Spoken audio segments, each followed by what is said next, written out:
नमस्कार, प्रभा साक्षी न्यूज नाटक और आप सभी का स्वागत है। जम्मू कश्मीर में बुधवार को नवनिर्वाचित सरकार के कार्यभार संभालने के कुछ ही घंटों बाद प्रशासन ने कई ऐसे आदेशों को रद्द कर दिया जिनके तहत केंद्र शासित प्रदेश के शासन के लिए उपराज्यपाल की अध्यक्षता वाली प्रशासनिक परिषद को अधिकार सौंपे गए थे। एक आधिकारिक बयान के अनुसार साल 2020 में शुरू किए गए कुछ सरकारी आदेश वापस ले लिए गए हैं। इन्हें रद्द करने का आदेश सामान्य प्रशासन विभाग के आयुक्त सचिव संजीव वर्मा ने जारी किया। हम आपको बता दें कि मुख्यमंत्री उमर अब्दुल्ला और उनकी 5 सदस्यीय मंत्रिपरिषद ने बुधवार दिन में शपथ लेने के बाद सरकार का कार्यभार संभाल लिया। उमर अब्दुल्ला जम्मू कश्मीर के मुख्यमंत्री के रूप में कार्यभार संभालने के लिए सिविल सचिवालय पहुंचे तो यह केंद्र शासित प्रदेश के लिए एक महत्वपूर्ण राजनीतिक क्षण था। अधिकारियों और कर्मचारियों द्वारा मुख्यमंत्री का भव्य स्वागत किया गया तथा मुख्यमंत्री ने सलामी गारद का निरीक्षण किया। जम्मू कश्मीर का दर्जा राज्य से घटाकर केंद्र शासित प्रदेश किए जाने के बाद यहां के पहले मुख्यमंत्री बने अब्दुल्ला अपने कार्यालय कक्ष में पहुंचे, जहां औपचारिक रूप से कार्यभार संभालने से पहले कर्मचारियों ने उनका गर्मजोशी से स्वागत किया। अब्दुल्ला ने अपने कार्यालय की कुर्सी पर बैठे हुए फोटो के साथ एक्स पर लिखा, मैं वापस आ गया हूं। हम आपको बता दें कि जम्मू कश्मीर जब एक पूर्ण राज्य था तब 2009 से 2014 के बीच भी अब्दुल्ला मुख्यमंत्री रह चुके हैं। उन्होंने अपने नए प्रशासन की रूपरेखा तय करने के लिए प्रशासनिक सचिवों के साथ एक परिचयात्मक बैठक की। बैठक में उप मुख्यमंत्री सुरेंद्र कुमार चौधरी के साथ साथ सकीना मसूद इटू, जावेद अहमद राणा, जावेद अहमद डार और सतीश शर्मा भी उपस्थित थे। बैठक में मुख्य सचिव अटल डुल्लू, पुलिस महानिदेशक नलिन प्रभात और सभी विभागों के प्रशासनिक सचिव मौजूद थे। डुल्लू ने नए मुख्यमंत्री का गर्मजोशी से स्वागत किया और अब्दुल्ला के नेतृत्व वाली सरकार को प्रशासन का पूरा सहयोग देने की बात कही। डुल्लू ने कहा, हम सरकार के दृष्टिकोण को पूरा करने और लोगों की प्रगति सुनिश्चित करने के लिए पूरी तरह समर्पित हैं। अब्दुल्ला ने जम्मू कश्मीर में शांतिपूर्ण चुनाव सुनिश्चित करने में अधिकारियों की भूमिका की प्रशंसा की। उन्होंने इस बात पर जोर दिया कि क्षेत्र के लोगों ने लोकतंत्र, सरकार और इसकी संस्थाओं में बहुत भरोसा जताया है। मुख्यमंत्री ने कहा, हमें इस अवसर पर आगे बढ़कर उन उम्मीदों पर खरा उतरना चाहिए जो हमसे की गई हैं। शासन पर ध्यान केंद्रित करते हुए मुख्यमंत्री ने जनता को सर्वोपरि रखने की आवश्यकता दोहराई तथा इस बात पर प्रकाश डाला कि सरकार की प्राथमिक भूमिका नागरिकों की सेवा करना तथा उनकी चिंताओं का समाधान करना है। उन्होंने स्वीकार किया कि पिछले कुछ वर्षों में जनता और सरकार के बीच खाई पैदा हो गई है, लेकिन उन्होंने इस दूरी को कम करने के लिए अपनी प्रतिबद्धता भी व्यक्त की।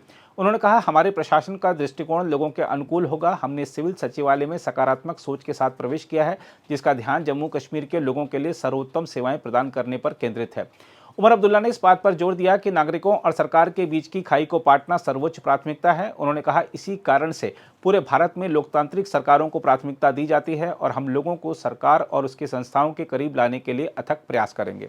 अब्दुल्ला ने अधिकारियों के साथ मिलकर काम करने की इच्छा भी जताई और पूर्ण सहयोग का वचन दिया तथा बदले में भी ऐसा ही सहयोग मिलने की अपेक्षा की। हम आपको यह भी बता दें कि इस साल जून में संपन्न हुए लोकसभा चुनाव में शिकस्त का सामना करने के महज 4 महीने बाद विधानसभा चुनाव में शानदार जीत हासिल कर केंद्र शासित प्रदेश जम्मू कश्मीर के प्रथम मुख्यमंत्री के रूप में शपथ लेने तक उमर अब्दुल्ला का सफर काफी उतार चढ़ाव भरा रहा है। जून में उमर अब्दुल्ला को लोकसभा चुनाव में करारी शिकस्त मिली थी जब वह बारामूला सीट पर निर्दलीय उम्मीदवार अब्दुल राशिद शेख, जिन्हें इंजीनियर रशीद के नाम से जाना जाता है, उनसे 2 लाख से अधिक मतों के अंतर से हार गए थे।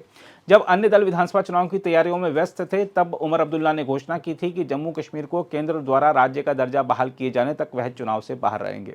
हालांकि उन्होंने जल्द ही अपना रुख बदल लिया और नेशनल कॉन्फ्रेंस ने उन्हें एक नहीं बल्कि 2 सीट बडगाम और गांदरबल से चुनाव मैदान में उतारा। उन्होंने दोनों सीट पर आसानी से जीत हासिल की।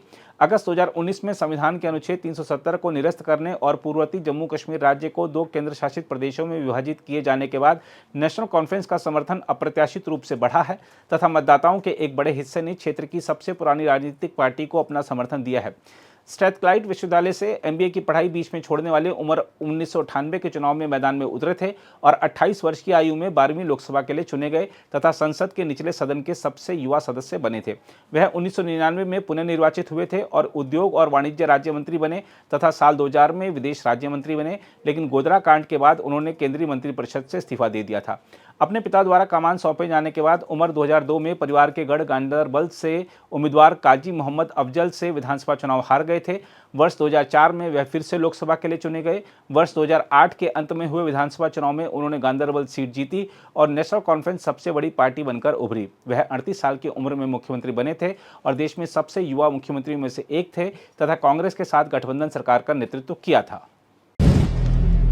अगर आप भी लेना चाहते हैं देश दुनिया की तमाम जानकारी तो आज ही सब्सक्राइब करें हमारे चैनल को। साथ ही नीचे दिए बेल आइकन को जरूर दबाएं ताकि हर अपडेट आप तक पहुंच सके।